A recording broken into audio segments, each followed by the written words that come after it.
Virginia, Jessica, thank you so much for being here on Musing. It's such a delight to have you with me here in the studio. I'm happy to be here. First of all, I wanted to start with some gratitude to you for your work.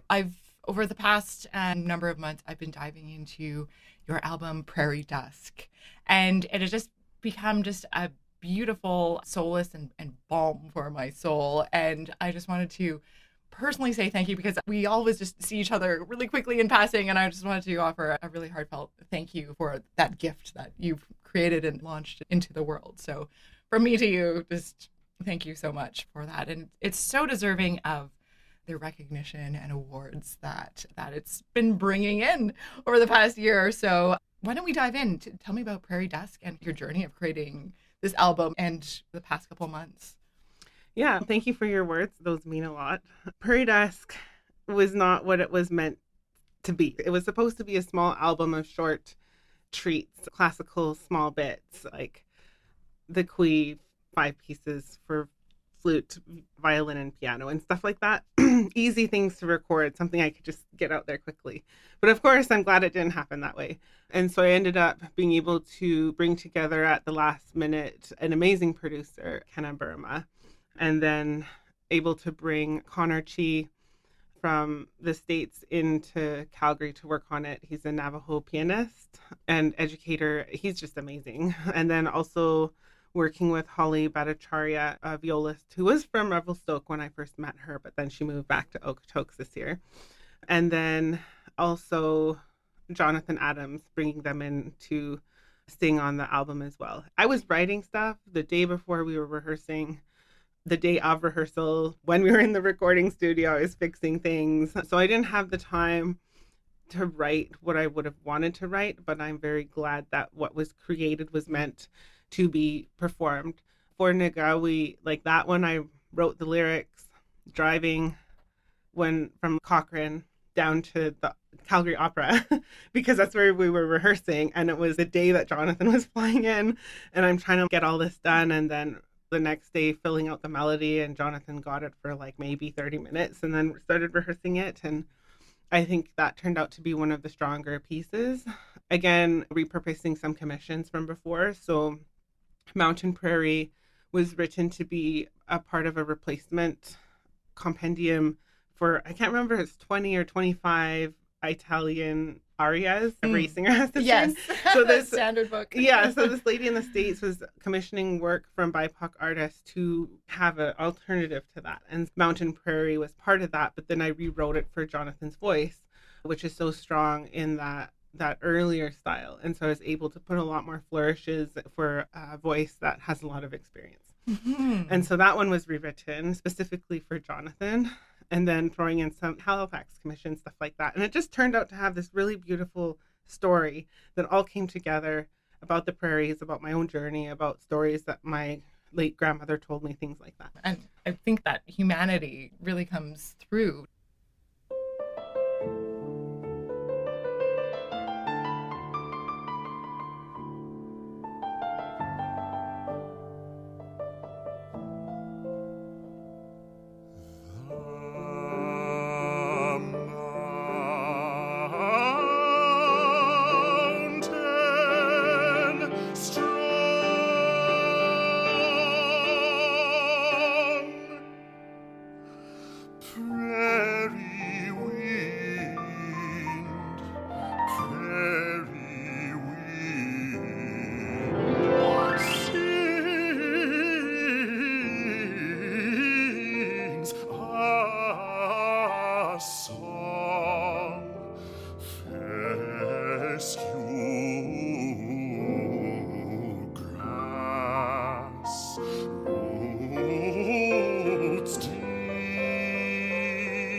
Prairie, song, sing, sing, song. Prairie, song, sing, sing, song.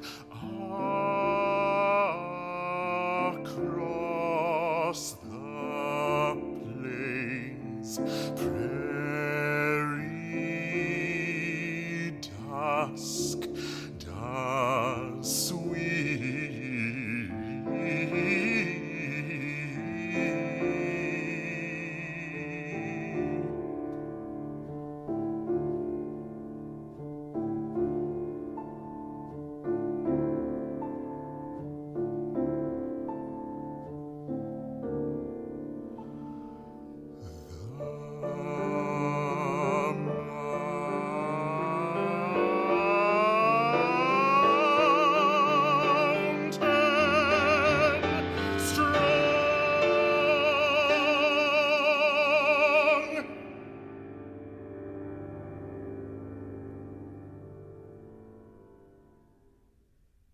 Tell me about some of the texts that you set. And the Yeah, so significance of it. those are all my own words. And so Mountain Prairie was a commission. But I think the words really came from the inspiration as I learned more about the presence of the buffalo and the vitality of the keystone species and the relationship to the land around them. And so those fescue grasses are so important for our environment. And the relationship between those fescues and the bison is so intertwined. And that I think a lot of the environmental problems that we see today are because we don't have those deep roots that are carbon storing, those deep roots that are storing water, those deep roots that are preventing drought and flood and bringing vibrance to the plains. We don't have that anymore. We have these short little manicured grasses that just soak up all the water and don't store it. Yes. But even having that loss of the bison from the plains, that those grasses are affected. And those fescue grasses exist here. And we are a high prairie. Driving back to Saskatchewan, you just go lower and lower and you feel the altitude difference go all the way to Manitoba. And so when you come home, it does feel like a high prairie. A high prairie isn't in the mountains. It is where we are right now. Bringing those two environments together in that piece, inspired by what I continue to learn about our environment around us, was really important. Mm-hmm. Those reciprocal relationships that we've lost, and we've lost that connection to our surroundings and to the creatures and to one another as a result. Yeah. And to the elements. I think with Jonathan's voice, they have such a beautiful ability to become the words more than just a singer singing it. I really love Mountain Prairie as well because the wind and everything is just... Jonathan is Mountain Prairie in the music. I was really happy with that.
I want to circle back to a project that you'd mentioned was the 24 Italian art songs collection, and having that be reimagined and reworked into 24 songs and arias by BIPOC composers and your involvement in that. Can you tell me a bit more about that project?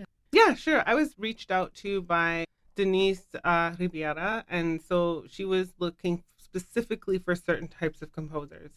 So I was just happy to be a part of the project. I forget which aria I chose, but I picked out certain pedagogical elements from the original aria. And for that one, it was long sustained notes for upper voices. And so being able to hold 2 to 3 measures at a sustained voice. And then the other one was 16th notes. So those two parts of the aria is what I took out and put into the piece. Okay. But then with rewriting it, I didn't have to worry about pedagogy. Yeah. So I just went with it more suited towards Jonathan's voice. Yeah. So what does that mean to you as an Indigenous creator to be able to have a role in kind of reworking this historical canon of works that's very Eurocentric. I honestly didn't think about it at all. Okay. I was like, this is a commission. This sounds like a great project. I'll have fun with it. I wasn't thinking of any of those big philosophical things. And I haven't thought about it since. Because at that time I had a lot of projects to get through. So I was just boom, Sometimes boom, boom. just get it done. Yeah. Great. This is a question that I ask all of my guests. How do you describe yourself as an artist and your creative output? Because there's so many elements to what you do. For folks that maybe aren't familiar with your work yet, you are a dancer, a composer, a performer, producer, and there's visual aspects to your creation as well. Can you delve into that a little bit more and how all of those things work together? And it's been amazing also to watch you evolve, even in just the past few years that I've known you. You've just such an incredible explosion of creativity and meaningful work. It's good to hear it described like that. I'm in my own bubble. Feel that way. I feel like I'm in my bubble and I'm just going, and it's cool to hear it sound like that. Okay, who am I as an artist? I read an interview with Hubert Laws who said, I am a musician. I am not bound by jazz, classical. I'm a musician. I'm a flutist. And so that completely shifted how I view myself as well. Because I'm so often asked, what elements are classical? What elements are indigenous? And where does your jazz training come in? And can you play this jazz chart? I'm like, yes, I can, but I'm not solely doing that. There's value in artists who do that. And I appreciate and value artists who are solely in one genre. But I can't keep myself in that, especially as a composer. And the work that I'm doing, it's slotted into the classical pocket because of my training, I think.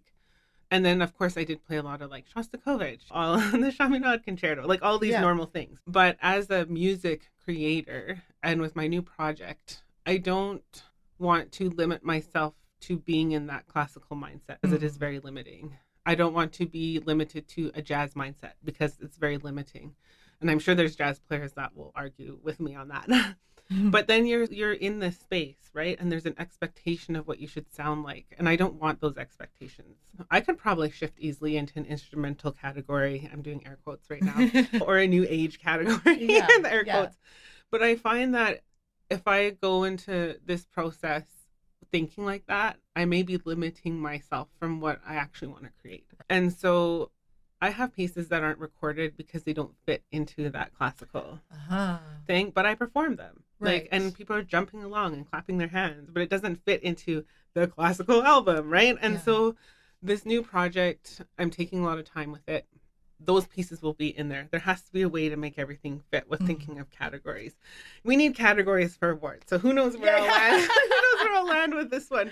But I feel a lot more free and less held back by it. It has to be in this classical way. It has to be written down. It has to sound a certain way. And so I'm looking forward to what I can create without having to think about where I might land in an award system. Yes. We as artists need that freedom to express whatever the art requires. Yeah. Yes. And this will be my first time doing that.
So tell me about this new project. You've hinted at it. Now I'm dying to know.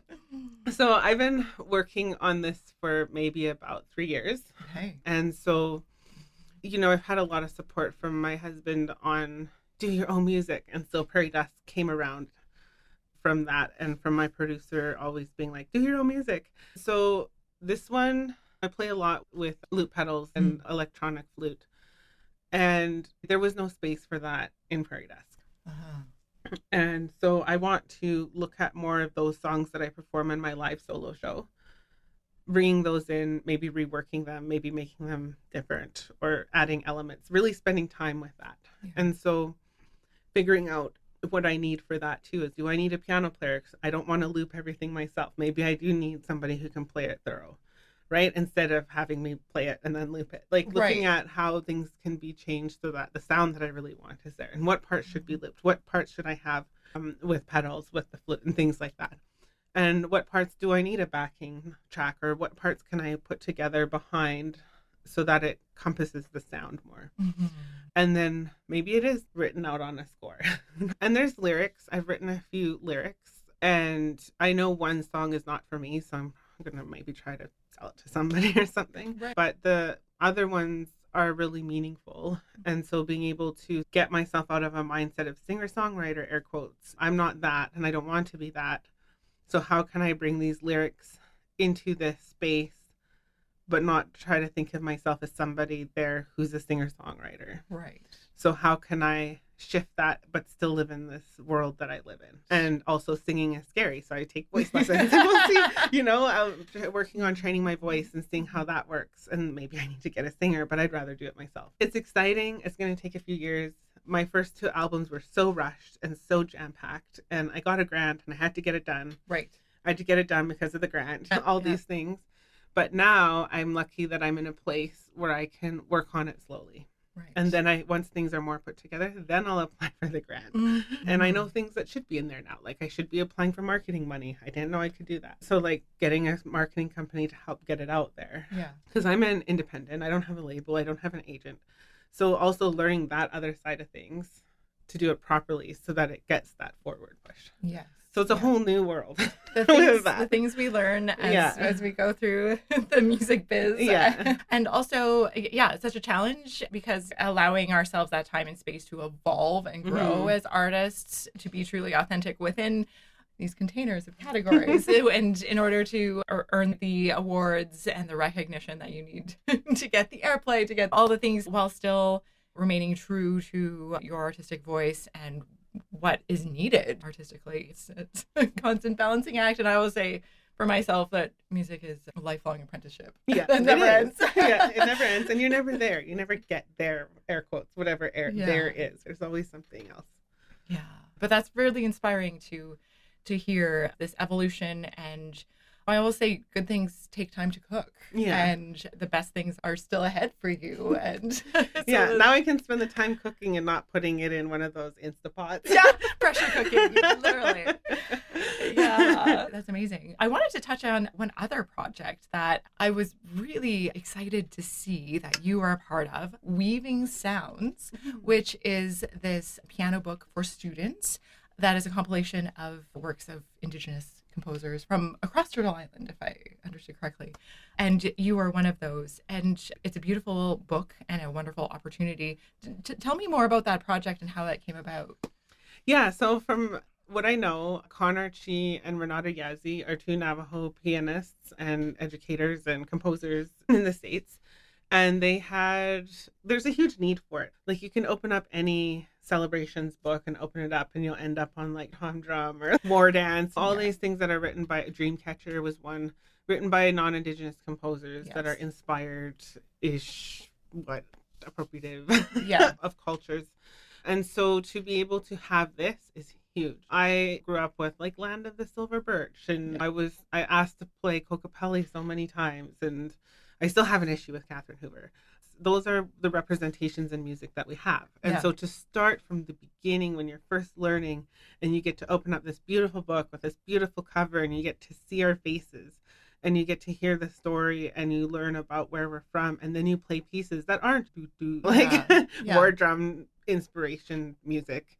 I'm air quoting there, but it already starts to frame the story for the young, for those young piano players. Yeah. They're not going to open it up and see like a Peter Pan image of, I didn't even watch it, the princess girl and the people dancing around. They're not going to open it up and see Pocahontas and the Savages song. They're going to open it up and they're going to see individual cultures that are so different, and they're going to play music that is totally different than what they would expect. And that frame of mind starts to change at that age. And it's directly from the source.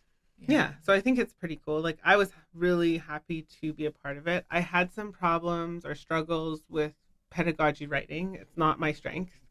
People who write for learners specifically are amazing people. And I had so many edits back and forth with Connor.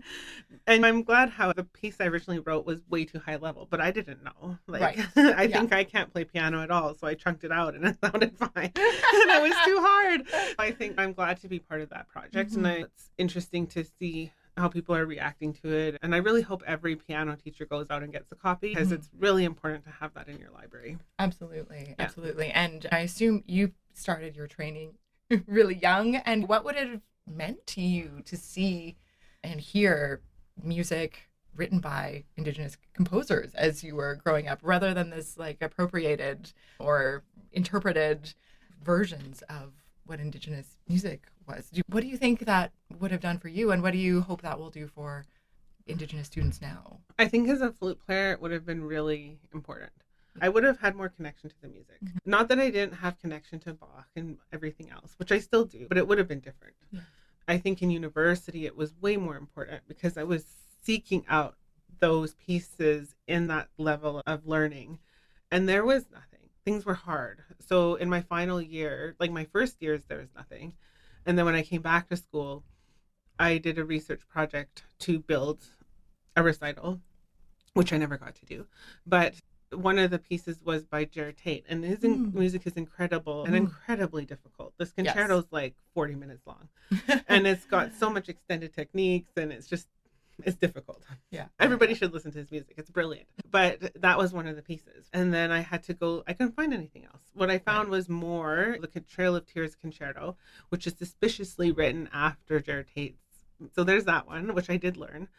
And then I had reached out to Barbara Sinigak, and none of those scores were able to come through. I don't even remember the names of the pieces, but it was for like Western flute and native flute. And so there's music out there, but it wasn't really accessible. And then Brent Michael Davids has a lot of work, but it's written for crystal flute, a lot of it. So it's not like a similar instrument.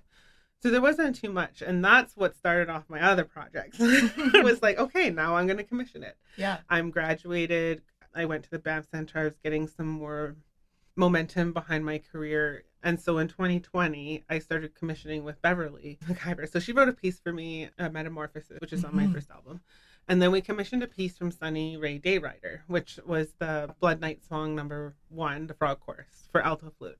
Then we commissioned another piece from him, and that is the Blood Sonata. And so then we were on a roll, and then we commissioned Jared Tate for a very short piece, was all we could afford. But he sent us a 20-minute four movement suite called Love Songs.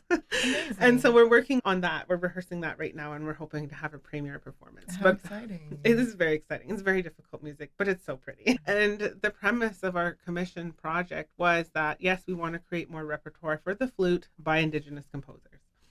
And so I also then started writing music.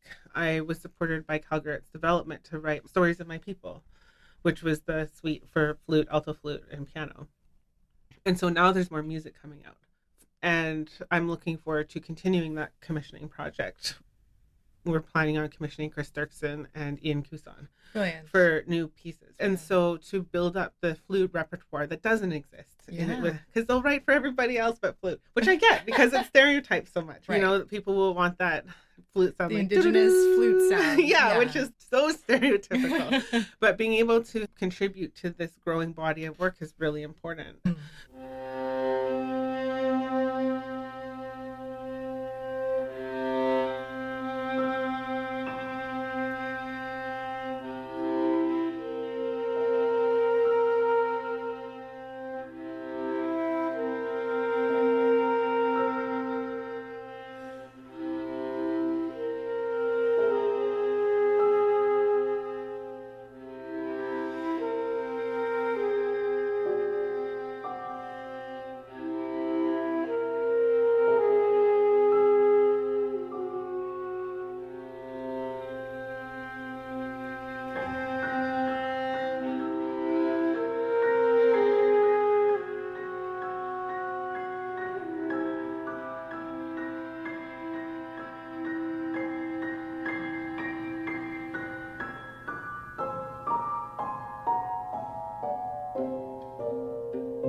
So now I have 3 Indigenous flute students in schools right now in post-secondary flute degrees.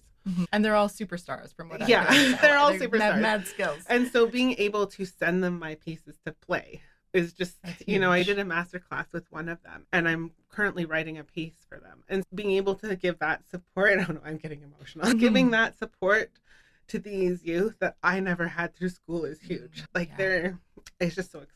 Yeah, I'm terrible at email communication, as you know. I just worry that maybe because I can't answer all the time that they maybe think that I don't support them, but I do, and I try to get back to those emails. But I see they're not having the greatest time with their professors. Like I've been there. Yeah. And so I'm just so excited and proud of them to be in these institutions.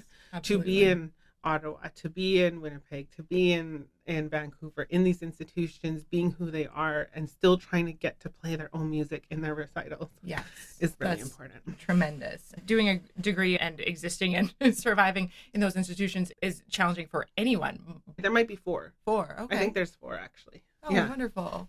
Overcoming a lot of obstacles to be there and in the process of reclaiming their music and their identity and making a space for themselves in a very colonial institution and industry. There's just tremendous obstacles there and so much respect to those students. And I'm so thrilled that through initiatives and people such as yourself are creating this space and adding to this canon, just incredible, important works that need to be performed. That is so vital to moving classical music forward and also to who we are as a community of creators and where there's no room for exclusion and creativity. And so it's something that's personally so meaningful for me to see.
As you're evolving as an artist, you're also evolving personally. And I wanted to dive into your name. You're reclaiming your name. And if you don't mind telling us a bit more about that and that process and what that's been like for you and what that means to you.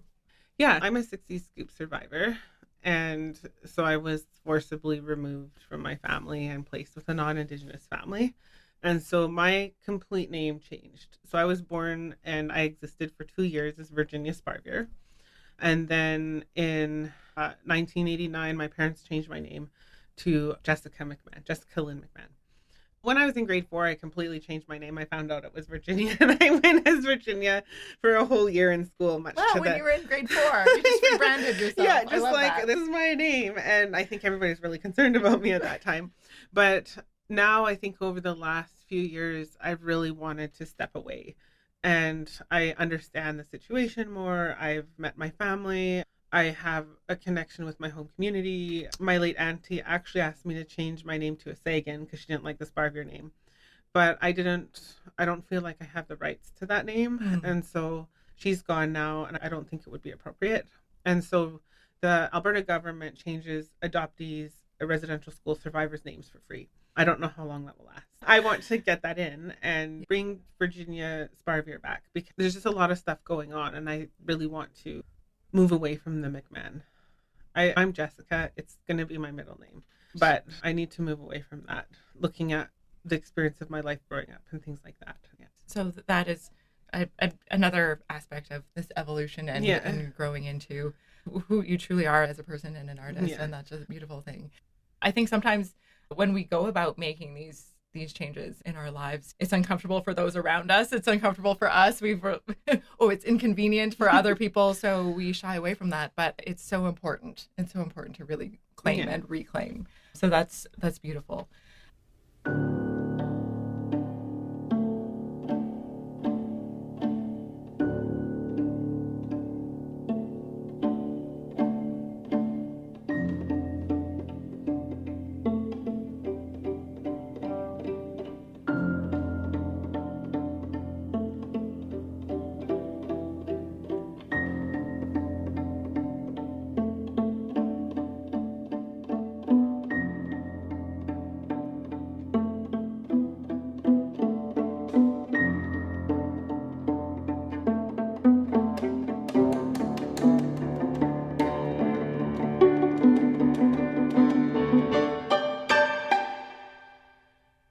As you've gone through your career and your life as an artist, have there been really critical turning points or moments of clarity where you were like, this is what I need to do, or this is the direction I need to go, that kind of defined the next phase of your creative life? Yeah, I feel like there's 3 major points now that I'm older and I can think back on. The first one would have been I was taking a dance residency in Vancouver with Raven Spirit Dance. And we were on like day 4 or something, and I'd never done contemporary dance before. And we were in like these weird, difficult floor combinations, and I was like, had my hands on the floor and I swing my legs around. And I had a moment of, this is what I want to do for the rest of my life. And so after that, I just jumped into it, and I went to the BAM Center twice for their Indigenous dance residency. I took as much training as I could. I was doing really well. Then I had a really bad knee injury, and I could barely walk. And I couldn't dance, and I was really upset because I was training with somebody who I really respected as a performer. And I fell into this deep depression. Like it was so rough. And so we moved back home, and I started doing youth work and things like that, and working for Boys and Girls and YMCA and all those things. And I slowly got my knee. Even now I can still feel it twinge sometimes, but nobody knows what happened. There was no reason for the injury. And so I started dancing POW again, slowly started contemporary dancing again. And I had dropped out of school at the University of Manitoba because I was told to by my teachers that jazz, I wasn't serious enough. And so I should just drop out and not do music. So I did. And that's where a huge shift to dance happened. Okay. But I had pulled out my flute, and Elijah said, I forgot you played flute, because I had packed it away for 8 years. And I pulled out my flute. It was like, I'm going to go back to school. I was working with boys and girls clubs at the time, and it was really hard on my spirit. I had such a hard time with how youth are treated in the system. And so I started practicing. I found a teacher, went back to school, got my music degree. It was no easy thing. Okay. and then I went to do my master's. The shift was when I was dancing. This is all a little backstory. So I graduated. It was the pandemic, 2020. And Chris had messaged me and asked me if I wanted to come to Banff for a classical music gathering. And so I said yes, but I felt really like insecure about the whole thing. And so it was the turning point. Being in a room, meeting other people, because so often we're just like, I knew of Beverly because we worked together.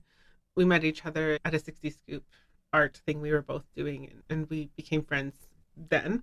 But I didn't know anybody else besides her and Chris. And so to walk into a room and you see all these people, Melody McIver, Sunny Ray Dayrider, Corey Payette, Jeremy Dutcher, and Chris Dirksen were running it, and Andrew Balfour. I didn't know these people at the time. And so just meeting, we had score reading sessions. Like, it was just so brilliant. And the support for me in classical music from those people was so incredible. And from that point, it started becoming, okay, I can perform.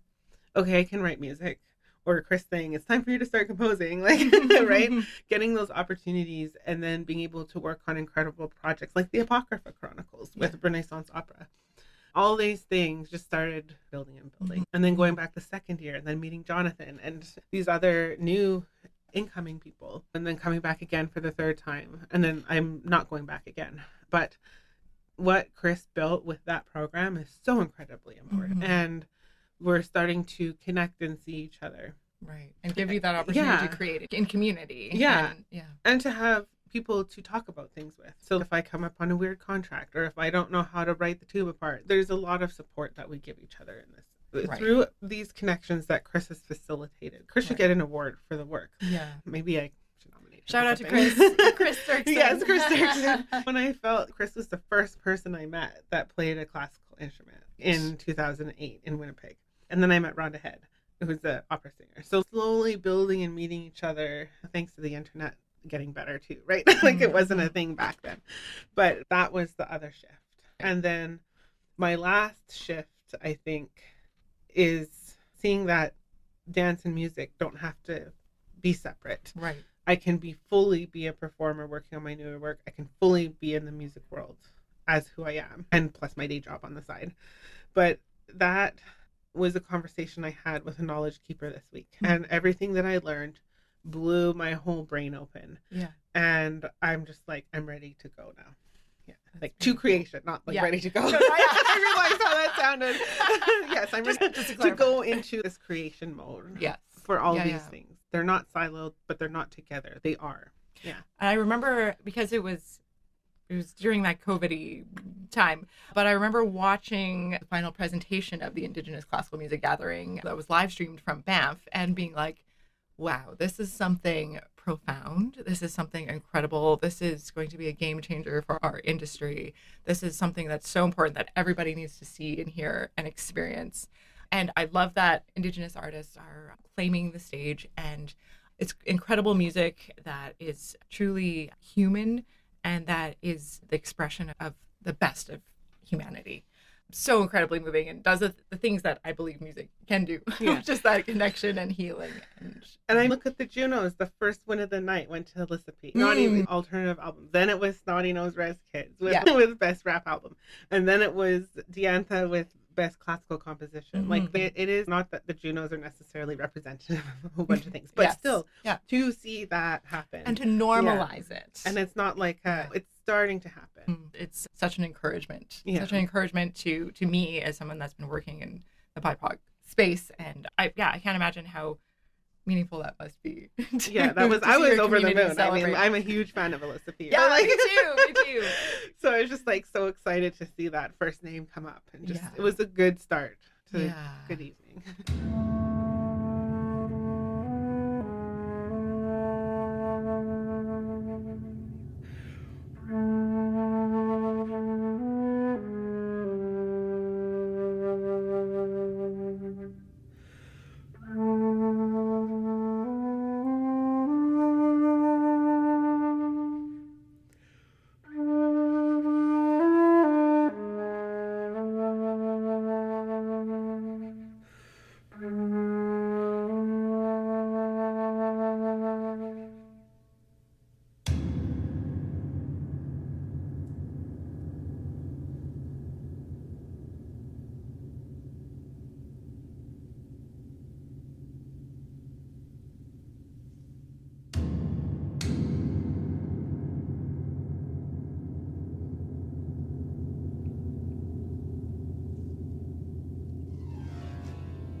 What kinds of opportunities do you see for yourself and for Indigenous artists in the industry moving forward? I don't know. That's fair. I'm not going to answer that. Perfect. Is there anything else that we haven't talked about that you want to bring up? There's so much I could talk for hours. We could go here forever. Yeah, I think you can come out to my show on May 13th. Absolutely. Tell us about your show that's happening on May 13th here in Calgary that locals can take in. You don't perform that often in Calgary. You're a moving target. You perform everywhere else, but this is a rare opportunity. So you're in Calgary. Get yourself there. Yes, it's a rare thing for me to perform here. And I won't speculate. But I will be here May 13th at Congress Coffee, 7 p.m. It's all on Eventbrite and Facebook. It's an intimate Prairie Dusk. Unfortunately, I wasn't able to bring Jonathan along for this tour. So it'll be myself, Connor Chi, and Holly Bhattacharya. And so there will be some new music in there, but it will be focused around the stories of Prairie Dusk with the trio. Beautiful. Thank you so much for being my guest. It's just been such a pleasure. And like you said, we could just be here for hours. Well, happy to be here. And we look forward to experiencing more of your output and your albums and your work.